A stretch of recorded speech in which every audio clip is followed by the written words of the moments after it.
구독자 여러분 안녕하세요. 이주성 비뇨기과 원장 이주성입니다. 이제 나이가 드니까 몸이 예전 같지 않습니다. 하루하루가 다르다는 것을 느끼면서 사는 요즘입니다. 우리가 중년이라고 그러면 지금 나이로 한 55세 이상이라고 생각이 됩니다. 저는 거울을 이렇게 보지 않는 그런 사람이었는데요. 한 55세 정도 됐을 때 우연히 제 얼굴이 이렇게 거울에 비쳤을 때 깜짝 놀란 그런 때가 있었습니다.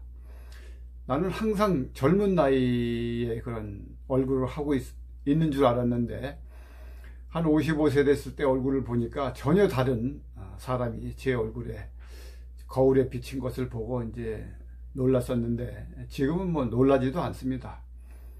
워낙에 이제 그런 사실을 알고 있기 때문에 이제 55세 정도 되면 제 경우를 보면은 뭐 얼굴 형태나 이런 몸의 형태도 좀 바뀌었지만은 이 눈이라든가 치아라든가 관절이라든가 모든 그런 몸이 불편한 것이 느껴지고, 또 저는 이제 전문직이기 때문에 뭐 직장에 변동이 없었지만은 병원에 오시는 55세 전후의 사람들 보면 은퇴를 앞두거나 은퇴한 그런 상태입니다, 사회적으로.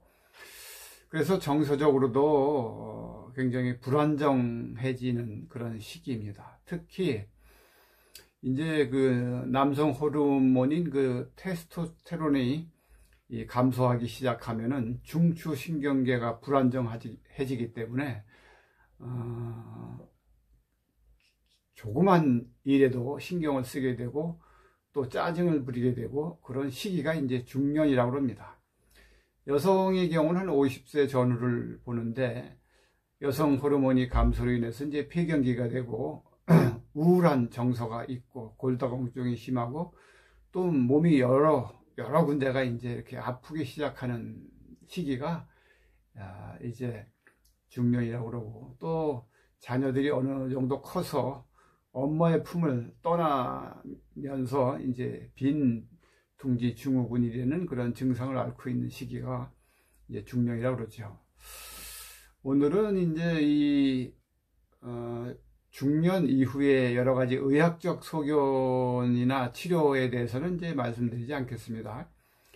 여러 가지 운동요법이나 음식요법, 또 호르몬요법, 약물요법이 있기 때문에 그것은 저도 몇 번 얘기했고 또 많은 사람들이 이렇게 인터넷에 얘기하기 때문에 많이 잘 알고 있을 것입니다.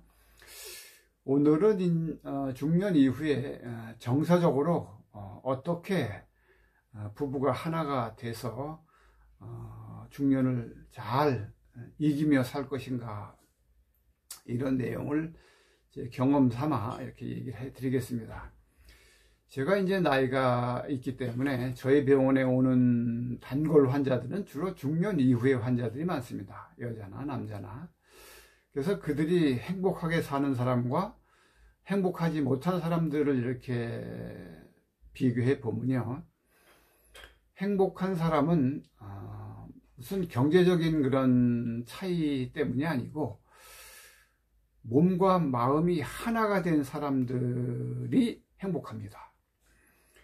오히려 직장 다닐 때나 젊을 때보다 중년 이후에, 은퇴한 이후에 시간이 많을 때 부부가 한 몸과 한 마음이 됐을 때 그들은 인생의 황금기를 보내고 있고 너무 즐겁고, 또 몸과 마음이 각각 다른 생각과 다른 그런 처지에 있는 경우에는 이 중년 이후의 삶이 지옥과 같은 그런 삶이기 때문에 별거하거나 헤어지는 경우를 많이 봤습니다.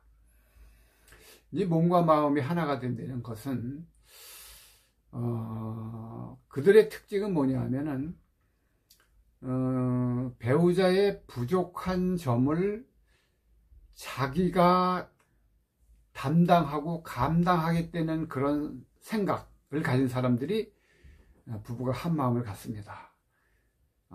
불완전한 배우자의 그런 불완전함을 자기가 채워줌으로 해서 완전한 하나가 되겠다는 그런 마음이 그들의 중년 이후를 행복하게 하고 즐겁게 하고 기쁘게 하는 그런 원동력이 된다고 생각이 됩니다.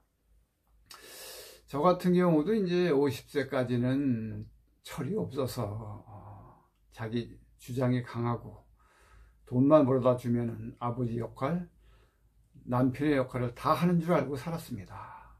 그렇지만은 그것이 아내를 행복하게 하지 않고 또 부부가 행복하지 않다는 것을 알기 시작한 이후에 진정 부부가 하나가 되고 또 우리가 기쁘게 살기 위해서는 부부가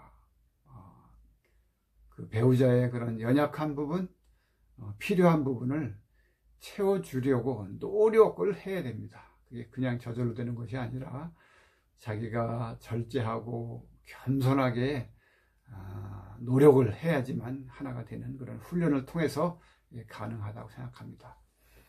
이 부부 관계란 같이 식사하고 같이 운동하고 같이 샤워하고 같이 여행하고 같이 성관계하는 모든 과정을 부부관계라고 합니다.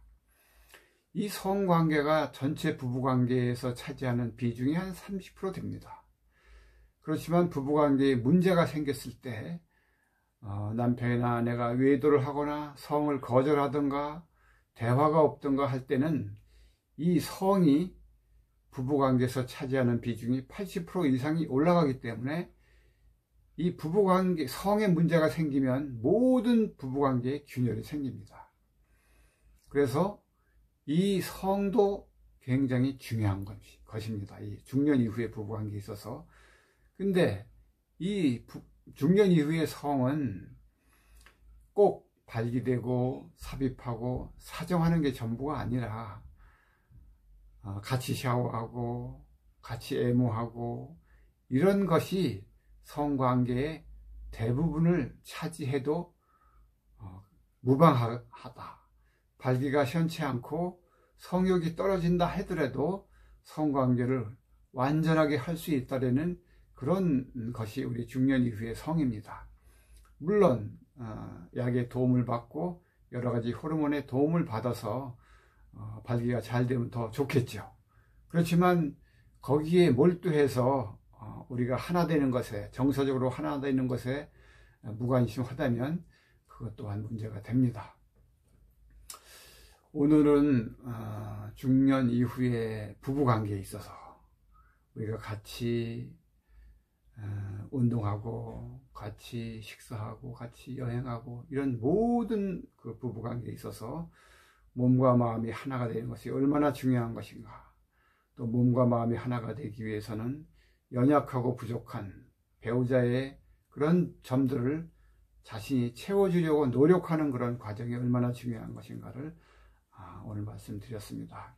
이것은 하루아침에 되는 것이 아니라 부단한 노력과 오래 참음에 의해서 이루어지는 그런 행복입니다. 중년 이후에 우리가 인생의 황금기를 맞이하려면 이런 노력이 우리에게 필요하다고 생각합니다.